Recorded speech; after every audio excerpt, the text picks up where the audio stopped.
तो अब तक हमने देखा कि जिन्वो एलिक्सिर ऑफ लाइफ लेने के लिए वापस से डीमन कासल के अंदर जाता है, जहां उसकी लड़ाई कुछ डीमन नाइट से होती है। जिन्वो आखिरी बचे नाइट को भी मारने वाला था, लेकिन वो नाइट सरेंडर कर देती है और कहती है कि मुझे मत मारो। जिन्वो उसका हेलमेट निकलता है तो उससे पता चलता है कि ये लड़की है। जिन्वो बोलता है, तुम लोगों ने मेरी आर्मी पर हमला किया और अब चाहते हो कि मैं तुम्हें जिंदा छोड़ दूं, और वैसे भी तुम्हारे साथी तो मर चुके हैं। ये डीमन लड़की जिसका नाम इसिल था कहती है, इनकी ड्यूटी मुझे प्रोटेक्ट करने की थी, उसमें ये मर भी गए तो क्या हुआ। जिन्वो सोचता है कि ये लड़की तो बहुत सेल्फिश है, वो उसे जिंदा छोड़कर यहाँ से जाने लगता है, लेकिन एसिल मौका देखकर उस पर पीछे से वार करने की कोशिश करती है, लेकिन जिन्वो अपने मैजिक से बच जाता है।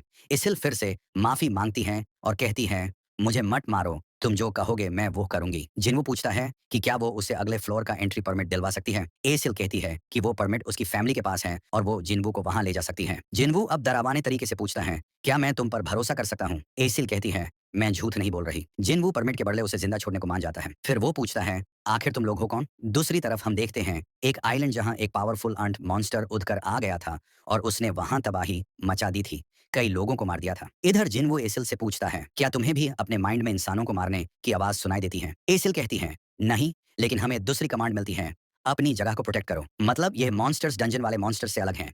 जिन्वो पूछता है, यह आवाज तुम्हें कब से सुनाई देती है। एसिल कहती है, जब से हम यहाँ आए हैं तब से। जिन्वो चौंक जाता है। एसिल कहती है, इससे पहले हम डीमन रेल में थे। जिन्वो पूछता है, तुम डीमन रेल में क्या कर रही थी। अब एसिल के साथ फिर से वही ग्लिच होने लगता है। एसिल बोलती है, हम युद्ध की तैयारी कर रहे थे, एक ऐसे दुश्मन के लिए जो इतना स्ट्रांग है कि उसे लड़ने के लिए सारे डीमन क्लैंस को एकजुट होना पड़ेगा। एसिल फिर से कहती है, ये जानकारी नहीं दी जानी चाहिए, और बेहोश हो जाती है। जिन्वो समझ जाता है कि अब वो एसिल से और सवाल नहीं पूछ सकता। दूसरी तरफ हम देखते हैं हंटर एसोसिएशन की मीटिंग, जिसमें बताया जाता है कि एक अंट मॉन्स्टर ने 108 हंटर्स को मार दिया। इस अंट मॉन्स्टर की पावर ए रैंक के बराबर थी। गुन ही कहता है कि ये आइलैंड जेजू आइलैंड से 112 किलोमीटर दूर है। अगर आंट्स उतना सीख गई तो हमारे देश तक भी पहुंच सकती हैं। इसलिए हमें हाई अलर्ट पर रहना होगा और तुरंत जेजू आइलैंड रेड मिशन की तैयारी करनी होगी। इधर एसिल होश में आ चुकी थी और वो जिन्वो को अपने फैमिली कासल के पास ले जाती है, जहां उसे परमिट मिलेगा। एसिल के फादर जिन्वो को देखकर डर जाते हैं, क्योंकि उन्हें जिन्वो की शैडो आर्मी नजर आ रही थी। जिन्वो कहता है, मैंने एसिल से प्रॉमिस किया है कि अगर मुझे परमिट मिल गया तो किसी को नुकसान नहीं पहुंचाऊंगा। एसिल के फादर सोचते हैं, ये आदमी वल्कन और मेत्सुओ को मार चुका है, हम इसके सामने तो बहुत कमजोर हैं। वो जिन्वो को परमिट दे देते हैं। जिन्वो कहता है, मुझे तुम्हारी बेटी को कुछ देर के लिए अपने साथ ले जाना होगा, एक गाइड की तरह, क्योंकि यूज बाकी फ्लोर्स के परमिट की लोकेशन पता है। एसिल के फादर मान जाते हैं। इस तरह से जिन्वो 9वीं फ्लोर तक पहुंच जाता है। एग्रिस और टैंक भी लेवल अप होके और ज्यादा स्ट्रांग हो चुके थे। एसिल अपने साथ कुछ गिफ्ट्स भी लेकर आई थी, क्योंकि 9वीं फ्लोर के बाद इन्हें टॉप रैंक वाले डीमन क्लैंस मिलेंगे जो काफी पावरफुल हैं। जिन्वो पूछता है, अगर मैं कमजोर होता तो क्या तुम्हारे फादर मुझसे बात करते। नहीं ना, दुनिया ऐसे ही चलती है। मैं तुम्हारी क्लान छोड़कर बाकी सबको हरा दूंगा और तुम्हारी क्लान नंबर 1 हो जाएगी। एसिल पूछती है, तुम मेरे लिए इतना क्यों करोगे। जिन्वो कहता है, क्योंकि मैं तुम्हें पसंद करता हूँ। एसिल शर्मा जाती है। अगले फ्लोर्स पर जिन्वो और भी पावरफुल डीमन से लड़ता है और 7वीं फ्लोर क्लियर कर देता है। दूसरी तरफ चॉय और चाहे इनको बता दिया जाता है कि जेजू आइलैंड रेड मिशन होने वाला है। चॉय कहता है कि जापान भी हमारी मदद करेगा, क्योंकि अगर आंट्स उतना सीख गई तो उनका देश भी खतरे में आ सकता है। इधर जिन्वो 100वीं फ्लोर पर पहुंच चुका था, जहां उसका सामना होता है डीमन लॉर्ड बरान से, जो एक व्हाइट ड्रैगन पर बैठा था।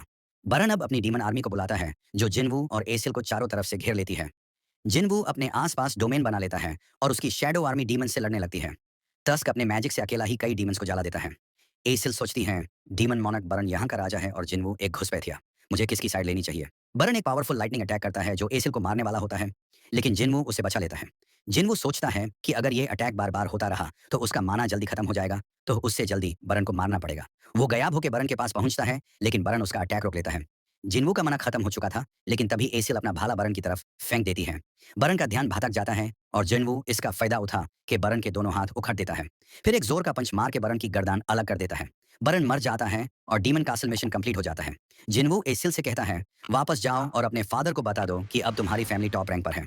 ये एपिसोड यहीं खत्म होता है। अगर वीडियो पसंद आया है तो लाइक और कमेंट करना ना भूले